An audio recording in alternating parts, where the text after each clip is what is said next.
everyone, and welcome. Welcome to the Digital Fashion Innovator Series here on Instagram Live.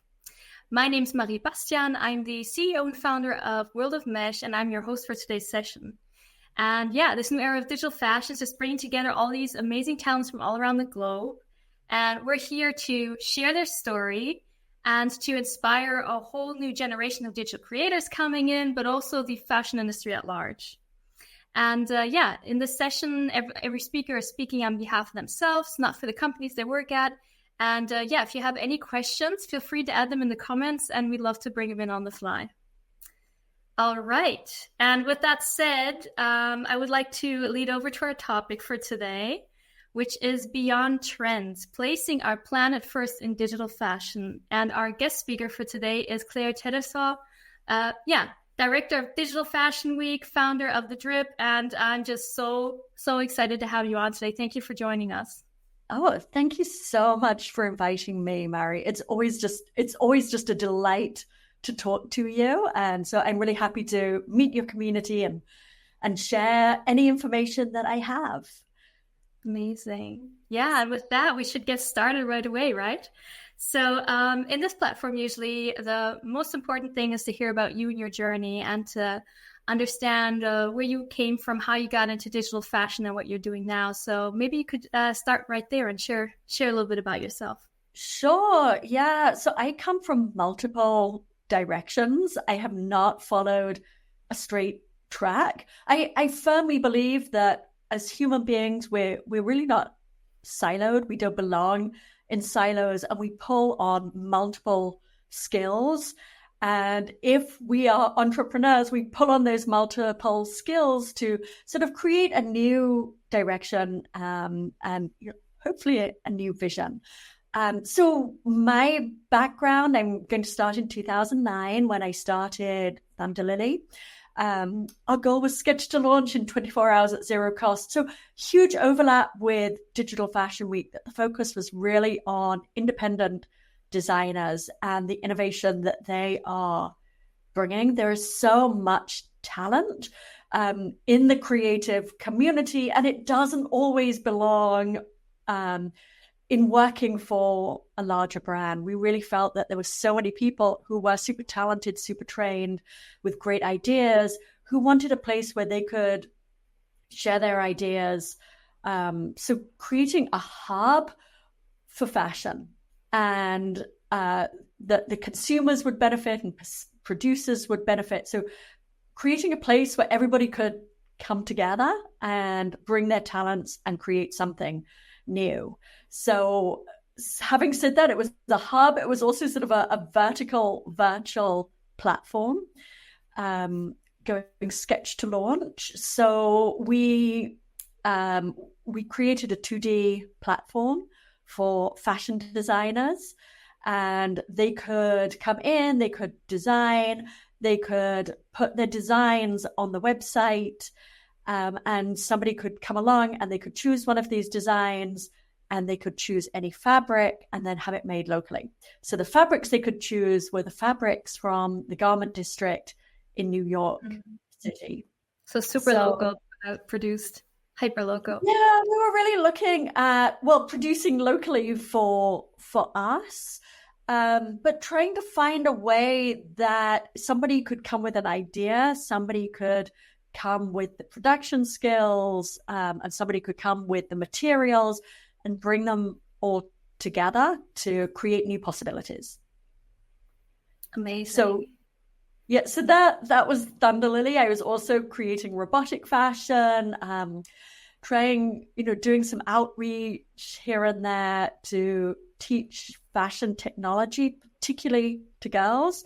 I wanted to get more girls and young women involved in technology through creative means. So teaching them how to code in order to create robotic clothes or, lighting. So creative tools in your toolbox, and curating tech night of runway shows as well. And all of this kind of came together to create Digital Fashion Week. And I just have to highlight at this point, 2009. I've heard a lot of people that were early on with projects And 2009 is pretty much up there at the very beginning, I have to say. I mean, you were super early on with this. And yeah, you shared a little bit how you as an entrepreneur going through that experience yourself, how it has shaped also your journey and influenced your approach to leading Digital Fashion Week and to fostering this new community. But it sounds like what you were building there with this was like a little MVP, a minimal viable product, super local focused process that you built together from sketch to product, and so very, very early on. This is really impressive. It was early. There were also people like, Marvelous and Browseware and all these, they've been around so for a long time. And it's only now that, the last few years that they've really exploded onto the scene and people really realizing the importance of this. And it just sounds ridiculous to say that, but so many of the really good designers started learning digital design in 2019. Yeah, but that's true. Kudos to these platforms because designers were able to pick it up and run with it really, really fast and reach a very high level quickly. So Yes, it says a lot about how things are being built. I fully agree. Yeah, I think Clo 3D was also like 2009. It came to the scene, right? 2011, 2010, 2011 around is the first time I heard about it, where I had my first touch points. That's what was my starting point. So that was really like right spot on. And I remember that back then, I was sharing this idea of designing in 3D myself, and I had the experience that people didn't understand it yet. The understanding of not just having this as a creative tool that visualizes a nice picture, but going beyond that, because it has been implemented a long time in marketing, visuals, creating not only fashion, but for any product, creating visuals in 3D. There has been a long phase before that where it's already been introduced, of course, visual effects, movie, and all these businesses. But fashion, it was still very, very early on. And I had this experience that 2016, I was like, okay, maybe it's just not ready for it yet. And then boom, the pandemic hit, and I had the same experience you had. Everyone popped out of their holes, putting videos, tutorials online, and it was just great to see how it all came together.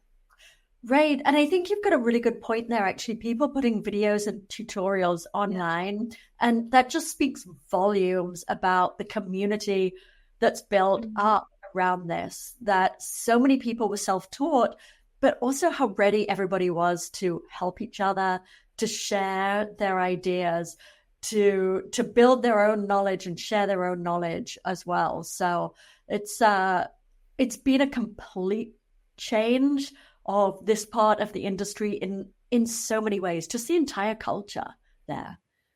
That's very, very true. And yeah, I mean, you also shared how and what this inspired you to create the Digital Fashion Week in New York City, which has been hosted in many different great cities across Europe as well. We had in Paris, Milan, London. I'm really excited for the next ones coming up.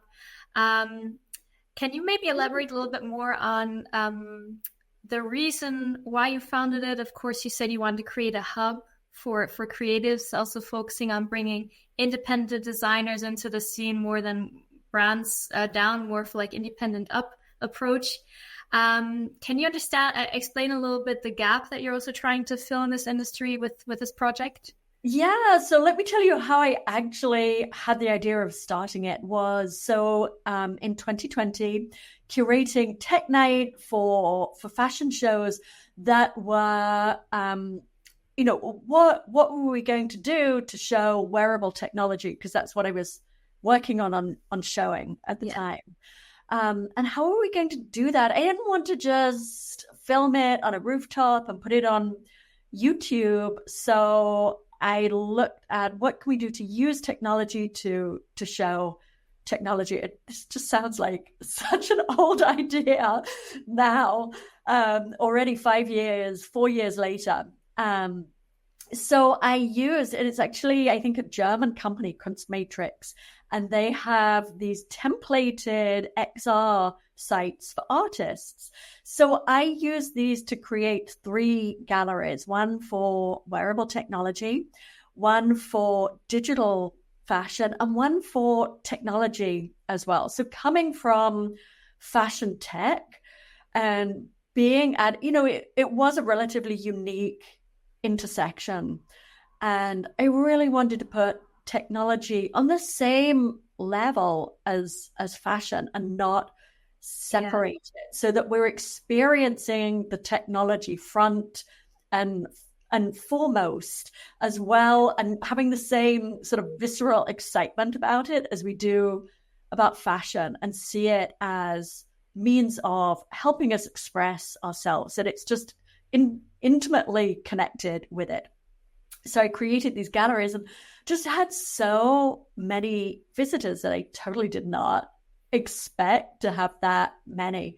So, I thought I'm just going to go out on a limb, and now is the time. I'm going to create Digital Fashion Week and provide a place where we can put innovators, again, independent brands, I think are so exciting. It's really where the pool is, and put technology in the same place and have a place where people can have a voice, where they can meet each other, where they can express themselves, and where they can learn. So that was the initial idea. And as you said, it's grown from these 3 templated sites to New York, London, Paris, and Milan. And it's grown purely because of the people who are a part of this, the talent that's growing, the community that is really engaged and supportive of each other.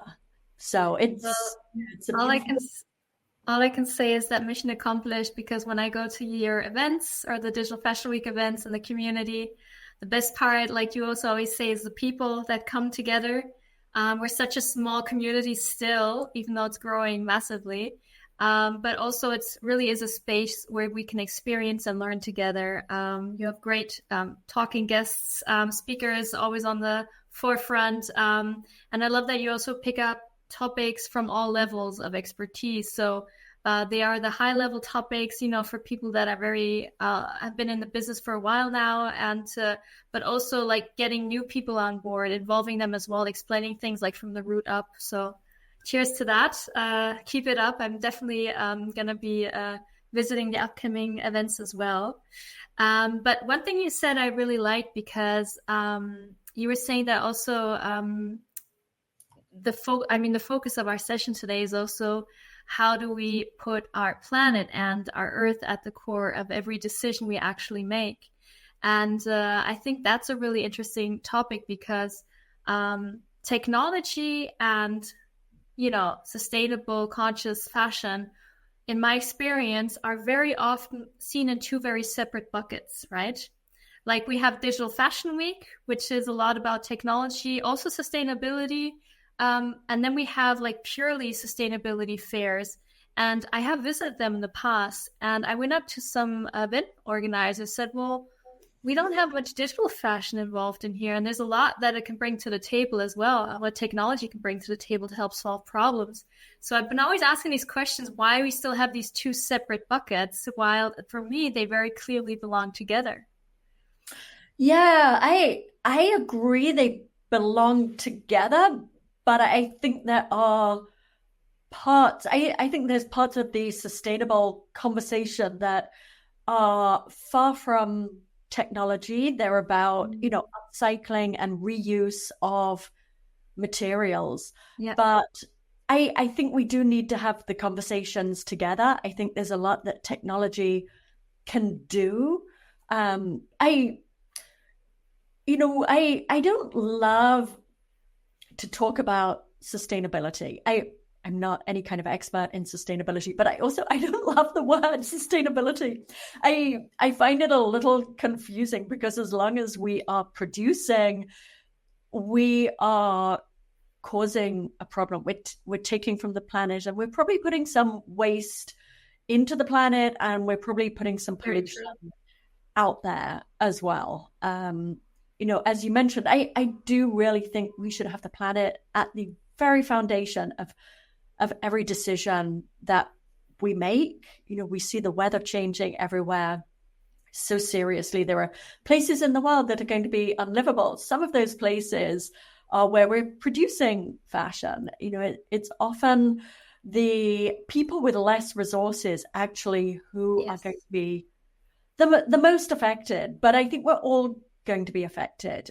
And I think we can look at consuming less. How can we use technology to prevent waste? I don't think the digitalization of fashion is 100% about the planet, but I think the planet is an underlying value. It's about innovation. Everything has to produce good. It has to make things better. Yeah. So when we think a little bit and brainstorm about like different opportunities we have to where technology can maybe some examples we can talk about where technology can actually help the fashion industry move away from the number 2 most polluting industry to a much cleaner industry and a new version of itself. Are there any things that spontaneously come to your mind? Any technologies that you see that have a great potential to move the needle in the right direction? Yeah, definitely. So something I'd really like us to move towards is on-demand manufacturing. Mm-hmm. And there are many parts of the digitalization of the industry that help move us towards that. When we have on-demand manufacturing, we're going to not produce inventory in advance, but that's not going to end up in landfill. We're going to produce a lot less. So there's going to be a lot less pollution, a lot less water used, et cetera, et cetera, et cetera. So what can we do to move towards that? The past few years, sort of 2022, 2023, we've been doing a lot of virtual try-on and posting this on social media. Yeah. One great thing, maybe people bought less, but what I see as the real value to that is how we are testing the virtual try on of real clothes that we're actually going to buy. So how do we know that the fit, etc., is going to be better before we buy it?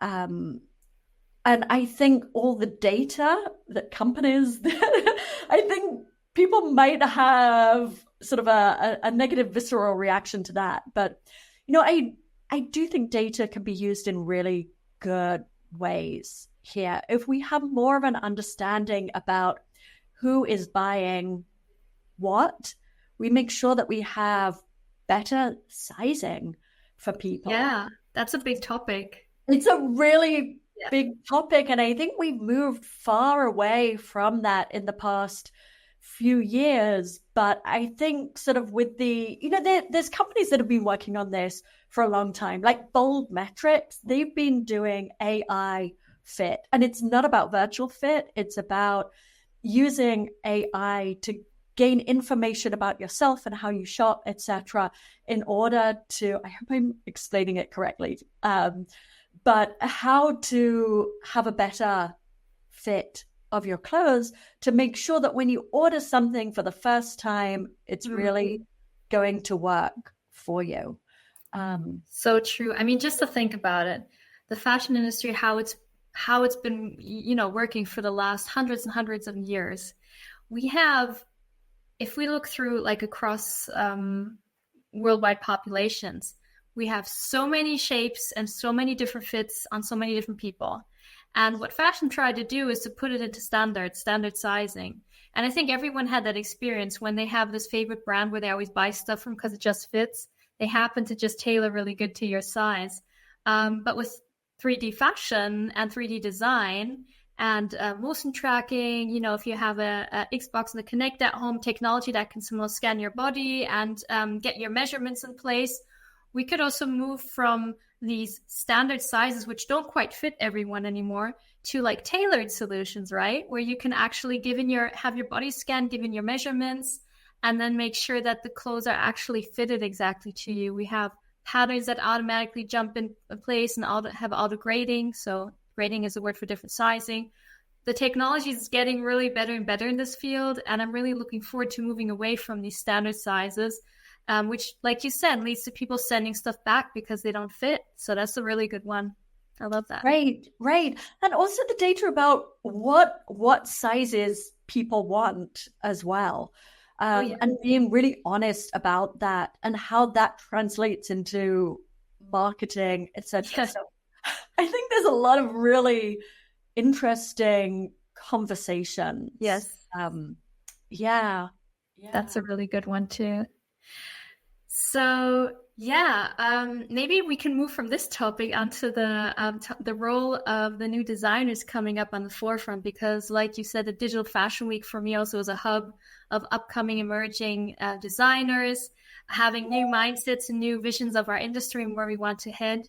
So could you elaborate a little bit more on the role of these independent designers and how, the local production technology can foster us moving into this plant-focused fashion ecosystem? What role in this field are actually the independent designers playing? Yeah, so I see independent designers as the influencers of the future, but I think this is a really new role for them. So there's the independent designers who are in our ecosystem because they're creating digital as well as physical assets. They are largely self-taught. They're ahead of the traditional education curve. Yeah. They can go into larger brands armed with more information. They're nimble, they're agile, and they're able to take their self-education with them and really influence what larger brands are doing, what technology they're using. So I think they have an entirely new role in the entire fashion industry. And I think this is such an exciting change as well, because they are bringing not only knowledge about and experience with technology, but they're bringing really fresh, new ideas out of the box. Out of the box ideas in their creativity, not just the innovation, but I think it is really this infusion of like fresh silhouettes and shapes and a fresh understanding of what we want fashion to do for us as well. I see so much, in the history of fashion of fitting in, while haute couture is very much about setting a new direction and a new pace. I think these independent designers have less access to trending information, and it's coming from their innate creativity and their personal expression. And I see the influence that they're having, how brands are picking up on them, and they want to get this fresh insight into creativity. And and that's such a good point, because that's the best thing you can do as a brand. When you bring in new people, also give them the space to actually execute that. Because my experience for my brand work, I had a great run at Adidas as well. And I got together and it was a completely new team, people from all around the globe. And back then they tried to pick out everyone they found who was like self-taught with 3D. And basically they sat us together. We had people from Brazil, from Norwegian, from Paris, and then 2 people from Germany. I was one of them. And we basically got the job. Okay, so forget about all the processes, tools, and everything in place. If you were the designers, the developers, the pattern makers, the engineers of tomorrow, what would you do? How would you work together? And basically that was the foundation of creating a new workflow. And we kicked off a 2-year project that was very exciting, very intense, and full of lots of learnings for me. So, which we successfully also implemented digital product creation. And it was just the space that we got as creators, right? They brought us in, they said, okay, here you have your tools, you have your resources. We trust you, try something new, and giving that trust also into a creator's hand that that they will also explore also trial and error, so not expecting everything to work perfectly from the beginning, not putting that pressure on people, was a big success factor, I think, looking back. So I love that how you put that the new evolving designers of today are not only leading with their startups, their entrepreneur businesses, but also if the one or other person decides to go to a brand, that it's great for them to really be conscious of the influence and the knowledge to bring into and what opportunities they have to also shape the industry through a big brand. Because that was also my point of view, bringing everything to the table to Adidas, so we can steer the Titanic in the right direction, right? So that was also the whole idea behind my experience and why I loved that I went on that journey. So I think you nailed it with that as well. Absolutely. Well, that's fantastic. And, kudos to them as well for making that happen. And I love your analogy of steering the Titanic in the right direction. I think it's a really bold move for a large brand to do. It is. To take time away from just getting the daily job done and looking at ways to innovate and change the work. That really is the hard part. It is. It's very impressive. Yeah. No, it was really, if you put the right people in the right measurements in place, I think people would be surprised what can happen, what's possible. Right. And I think sometimes putting the wrong people in the right place as well, you can learn huge things you don't want to do, but you can learn huge positive outcomes as well. So sometimes mistakes can be really valuable. It's the best. So our idea was always make the most mistakes you can at the beginning.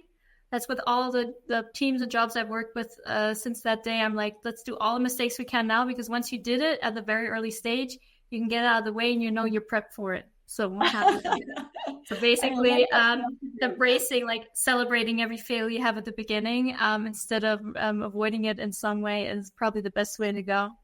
That's amazing. Yeah. Very nice.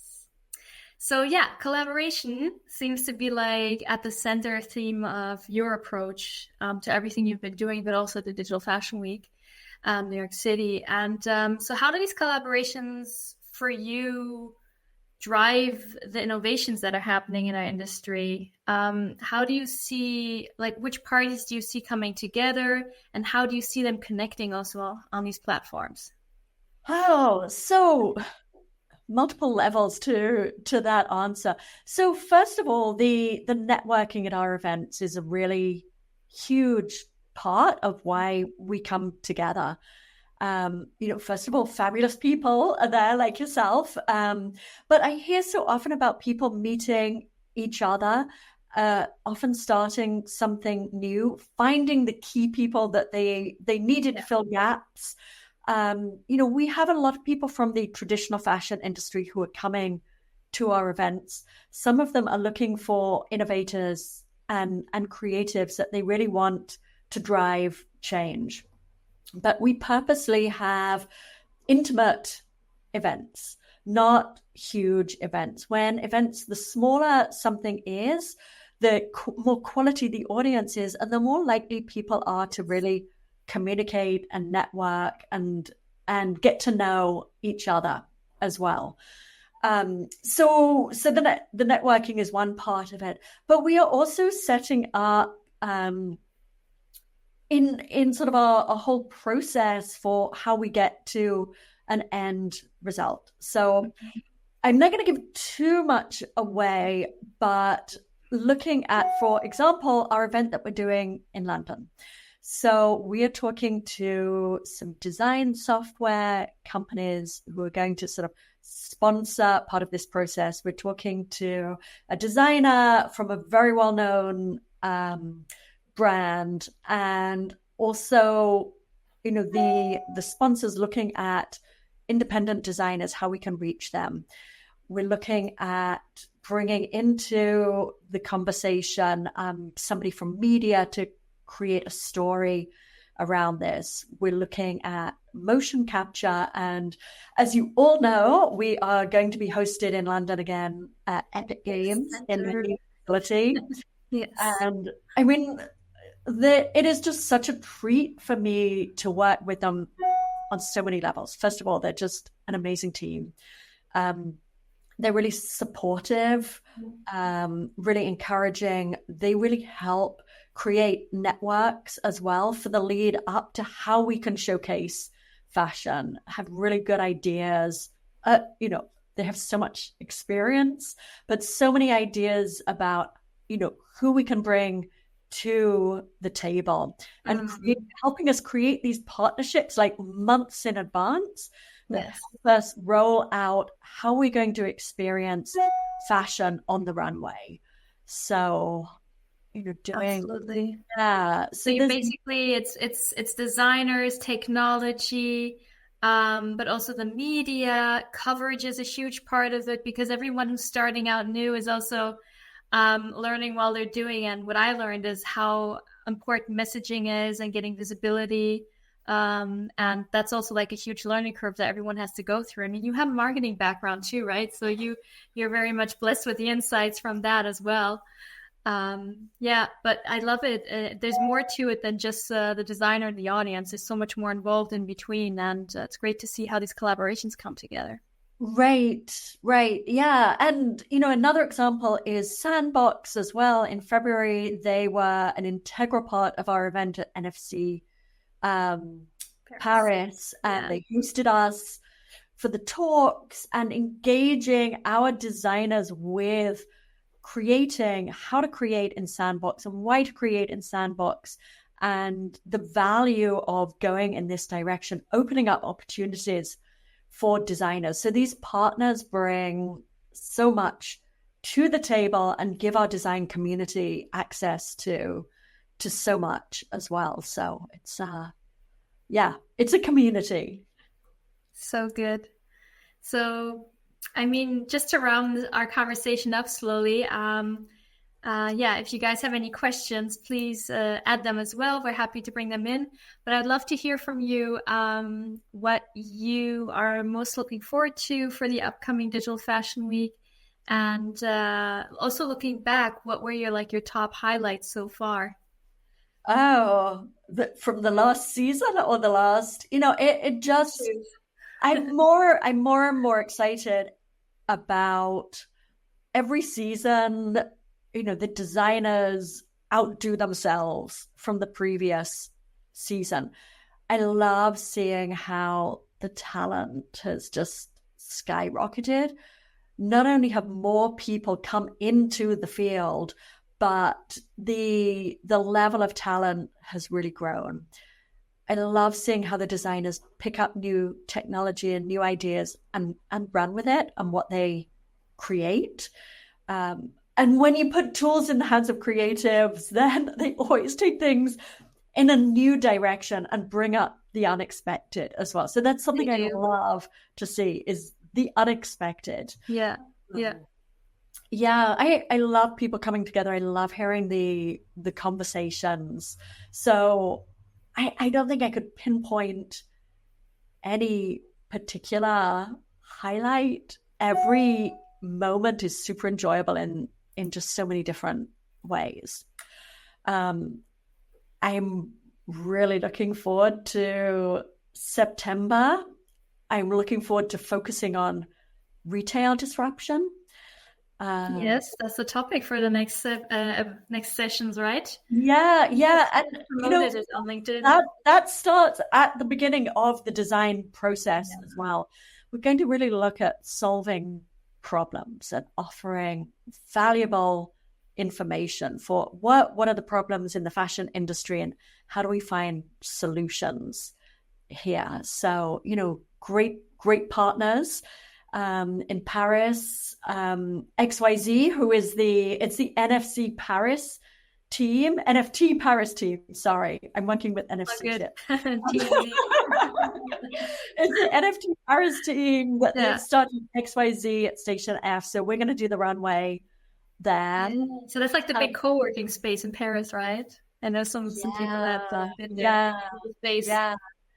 But something this is allowing us the opportunity to do is bring in designers who have not worked with digital assets at all before and pair them with teams who can create Gen I storytelling. So we're really looking at the storytelling aspect of a brand, and how we can do that with technology, with Gen AI, and with partnerships. So yeah, different things. Every city is very different. Amazing. Well, with that, I think we can slowly wrap up our session. I'm really excited for the upcoming events at Digital Fashion Week for sure. But also in this session, we really touched a little bit on the importance on, how we can put our Earth and planet first and at the core of every decision. I love how you said that. Of course, we know brands need consumers and consumers need products. I think that's something also I quote from you as well. But how do we rethink our process? And I hope this session is like a reminder for everyone involved in the industry to really reflect on the decision we make, not just based on technology or a cool effect or whatever, but also to keep our missions in line, to really have to be aware of the responsibility that we're also bringing to the table with these new technologies. So this has been a very insightful conversation. Thank you so much for bringing all your experiences and insights here, and also for sharing a very personal story. I'm sure a lot of us can relate to a lot of things you said, and this just makes these sessions always so good, as actually your personal stories and your experiences. So thank you so much for joining us. Thank you so much for having me. It's just always a pleasure to talk to you, and thank you for everything you do, sharing information and ideas. My pleasure. All right. So for anyone wants to contact you, it's probably over Digital Fashion Week. I think you're on Instagram and LinkedIn as well, and other platforms. Is there any other contacts you can share there at that point, or Twitter as well? Although I have to admit, LinkedIn is probably where I am the most active and the best place to connect. Instagram as well. We have a YouTube channel, so our website, multiple ways. But if you want to directly contact me, probably LinkedIn is the best. Amazing. Perfect. So Claire, thank you so much for your time and for joining us here. Excited to see what's up on the horizon and the goodies you already spread there. Have a wonderful week, and to everyone out there who joined us, thank you for joining. Thank you for tuning in if you're rewatching it, and we'll see you in our next session. Bye everyone.